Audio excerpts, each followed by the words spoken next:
સ્થાનિક સ્વરાજ્યની ચૂંટણીના મતદાન પહેલા જ હાલની સ્થિતિએ 128 બેઠકો બિનહરીફ જાહેર થઈ છે, જેમાં હિંમતનગર નગરપાલિકાના વોર્ડ નંબર 3ની કોંગ્રેસની એક બેઠકને બાદ કરતા બાકીની 127 બેઠકો ઉપર ભાજપ ઉમેદવારો બિનહરીફ જાહેર થયા। 22 જિલ્લાની 127 બેઠક પર ભાજપ બિનહરીફ જાહેર થઈ છે। જિલ્લા મુજબ વાત કરીએ, મહેસાણા જિલ્લામાં સૌથી વધુ 23 બેઠકો પર ભાજપ ઉમેદવારો બિનહરીફ જાહેર થયા છે, ત્યારે નવસારી જિલ્લામાં 14, કચ્છ જિલ્લામાં 12 બેઠકો પર ભાજપે બિનહરીફ જીત મેળવી।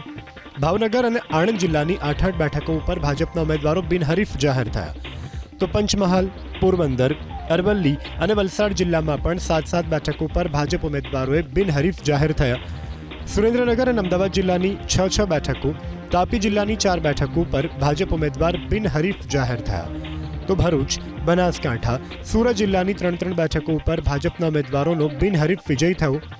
જામનગર અને ખેડા જિલ્લામાં 2 બેઠક, તો વડોદરા, પાટણ, દેવભૂમિ દ્વારકા, ગીર સોમનાથ, અમરેલી જિલ્લાની 1 બેઠક પર ભાજપ ઉમેદવારો બિનહરીફ જાહેર થયા।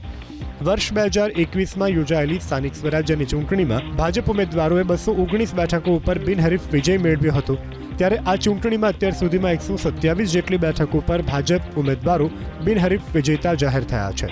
જોકે ફોર્મ પરત ખેંચવાના અંતિમ દિવસે બિનહરીફ વિજેતાની ચિત્ર વધુ સ્પષ્ટ થશે।